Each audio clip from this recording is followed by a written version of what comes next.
Hello students, welcome to my channel mind your exam. Pandas के आज के coding tutorial का टॉपिक है डेटा फ्रेम इंडेक्सिंग। दो तरीके की इंडेक्सिंग देखेंगे डेटा फ्रेम में। एक हो गई लेबल्ड इंडेक्सिंग या लेबल बेस्ड इंडेक्सिंग और दूसरी है बूलियन इंडेक्सिंग।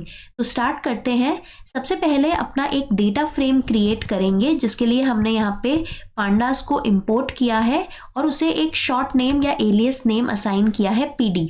पांडास को इंपोर्ट करने के बाद पांडास का डेटा फ्रेम फंक्शन यहाँ पे यूज किया है हमने, और डेटा फ्रेम में हमने एक डिक्शनरी पास की है। डिक्शनरी में क्या क्या वैल्यूज है? डिक्शनरी में बेसिकली की वैल्यू पेयर्स जो है उसमें आपकी कीज है अवनी, भारती, चेतना, दिव्या और ईवा, और इन पांचों ही स्टूडेंट्स के कॉरस्पॉन्डिंग मार्क्स असाइंड है इंग्लिश, मैथ्स और साइंस के, यानी 3 मार्क्स पांचों स्टूडेंट्स के लिए प्रेजेंट है। डेटा फ्रेम को एग्जीक्यूट करते हैं और प्रिंट कराते हैं तो ये आपका बेसिक एक डेटा फ्रेम बन के आ गया है। अब इंडेक्सिंग की तरफ बढ़ते हैं। इंडेक्सिंग का क्या मतलब है? इंडेक्सिंग मतलब कि ये जो रो और कॉलम लेबल्स हैं, रो लेबल्स हो गए इंग्लिश, मैथ्स और साइंस हॉरिजॉन्टली, और वर्टिकली जो कॉलम्स है अवनी, भारती, चेतना, दिव्या और ईवा, ये हो गए कॉलम लेबल्स। ठीक है। अब इनकी मदद से आप डेटा फ्रेम का एक पार्ट कैसे एक्सेस कर सकते हो। ठीक है। पूरे डेटा फ्रेम में से अगर आपको कुछ सबसेट, कुछ पर्टिकुलर वैल्यूज यूज करनी है या प्रिंट करानी है तो आप कैसे डेटा फ्रेम को एक्सेस कर सकते हो। इसके लिए लेबल्ड इंडेक्सिंग को स्टार्ट करते हैं। पहले लेबल्ड इंडेक्सिंग 2 तरीके से की जा सकती है, या तो रो लेबल्स को यूज करके या कॉलम लेबल्स को यूज करके। ठीक है। तो रो लेबल्स को कैसे यूज करेंगे? रो लेबल्स को यूज करने के लिए आपको सबसे पहले डेटा फ्रेम का नाम लिखना है, उसके बाद डॉट ऑपरेटर और एलओसी लिखना है, यानी मार्क्स डॉट लॉक, और स्क्वायर ब्रैकेट्स में आपको उस रो का नाम लिखना है जिसकी आपको सारी वैल्यूज चाहिए। रो लेबल्स मतलब हम पूरी रो को एक्सेस करना चाह रहे हैं। ठीक है। तो अगर आप सपोज इंग्लिश वाली रो को, जो फर्स्ट रो है, उसके सारे वैल्यूज को देखना चाह रहे हैं कि हर स्टूडेंट के लिए इंग्लिश में कितने मार्क्स आए हैं, तो उस केस में आपने सबसे पहले डेटा फ्रेम का नाम लिखा मार्क्स, फिर आपने डॉट लॉक लिखा और स्क्वायर ब्रैकेट्स में रो लेबल इंग्लिश लिखा। इसे मैंने जब एग्जीक्यूट कराया तो आप देख सकते हैं कि आपका आउटपुट आया है एक कॉलम के फॉर्म में। कॉलम क्यों? देखो, पूरे ये मार्क्स तो आपको इंग्लिश के सारे मार्क्स दिख रहे हैं, 45, 36, 46, 19 और 24, जो कि मार्क्स यहाँ पे भी हैं, 45, 36, 46, 19 और 24। बस पांडास ने जब आउटपुट प्रिंट कराया है तो उसे वर्टिकली दे दिया है। इंग्लिश में अवनी के मार्क्स हैं 45, भारती के मार्क्स हैं 36, चेतना के मार्क्स हैं 46 एंड सो ऑन। तो रो लेबल इंग्लिश यहाँ पे मेंशन किया गया है पांडास के थ्रू। तो नेम मतलब कौन सी रो आपको प्रिंट कराई गई है, इंग्लिश, और उस रो में हर एक कॉलम के कॉरस्पॉन्डिंग क्या क्या वैल्यूज हैं वो भी आपको यहाँ पे प्रिंट करा गई है। ठीक है। अब सपोज आपको एक से ज्यादा रोज प्रिंट करानी है, यानी आपको इंग्लिश और साइंस दोनों के वैल्यूज प्रिंट करानी है, तो आप क्या करेंगे? जो लॉक फंक्शन में, यानी मार्क्स डॉट लॉक फंक्शन नहीं, जो लॉक आपका एट्रीब्यूट है या जो लॉक आप कीवर्ड लिख रहे हैं, उसके बाद जो आप लिस्ट पास कर रहे हैं, अगर आपको एक से ज्यादा रोज प्रिंट करानी है तो उस लिस्ट में आपको एक इनर लिस्ट पास करनी होगी, और उस इनर लिस्ट में वो सारे रो लेबल्स होंगे जो आप प्रिंट कराना चाहते हैं। सो फॉर एग्जाम्पल, आपके डेटा फ्रेम का नाम है मार्क्स, उसके बाद आपने लिखा डॉट लॉक और एक आउटर लिस्ट क्रिएट करी। अगर सिंगल रो लेबल प्रिंट कराना है तो इस आउटर लिस्ट में आप डायरेक्टली उस रो लेबल का नाम लिख देंगे, जैसे हमने फर्स्ट केस में किया। अगर एक से ज्यादा रो लेबल्स प्रिंट कराने हैं तो उन अंदर आप एक लिस्ट बनाएंगे और वो रो लेबल स्पेसिफाई करेंगे जो आपको यहाँ पे प्रिंट कराने हैं। ठीक है। अब देखिए, यहाँ पे मैंने साइंस पहले लिखा है और इंग्लिश बाद में लिखा है, जबकि जो मेरा मार्क्स डेटा फ्रेम था उसमें इंग्लिश वाली रो पहले आ रही थी और उसके बाद थर्ड रो थी साइंस। तो ऑर्डर से फर्क नहीं पड़ता, जरूरी नहीं है आप उसी ऑर्डर में इंडेक्सिंग करें लेबल्स की मदद से जिसमें ओरिजिनल डेटा फ्रेम में ऑर्डरिंग प्रेजेंट है, जिस ऑर्डरिंग में ओरिजिनल डेटा फ्रेम में वैल्यूज प्रेजेंट है। अब देखिए, आपने साइंस यहाँ पे पहले लिखा था तो साइंस वाली रो पहले पहले आ गई है, उसके बाद आपने इंग्लिश लिखा था तो इंग्लिश वाली रो आ गई है।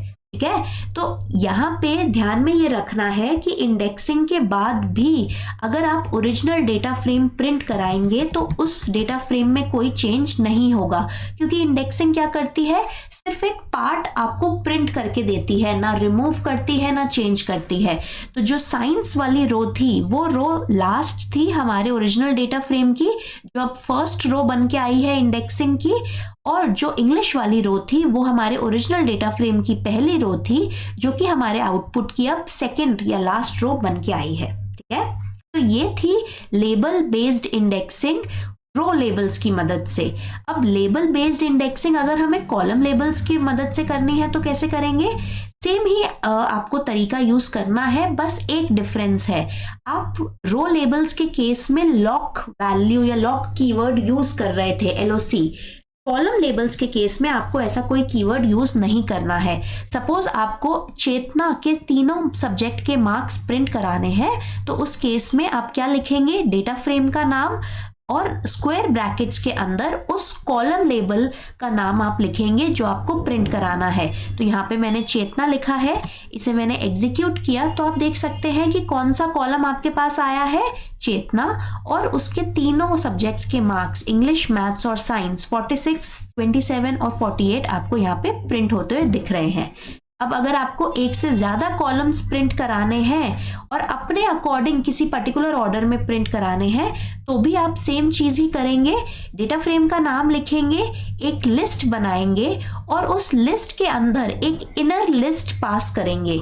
इनर लिस्ट में आप क्या वैल्यूज देंगे, वैल्यूज होंगे वो कॉलम लेबल्स जो आप प्रिंट कराना चाहते हैं। तो यहाँ पे मैंने 3 वैल्यूज दी है, ईवा, अवनी और दिव्या, और उसी ऑर्डर में पहले ईवा के मार्क्स आ गए, फिर अवनी के मार्क्स आ गए, फिर दिव्या के मार्क्स आ गए। जबकि जो ओरिजिनल मेरा डेटा फ्रेम था उसमें ईवा लास्ट कॉलम था, अवनी फर्स्ट कॉलम था और उसके बाद दिव्या सेकेंड लास्ट कॉलम था।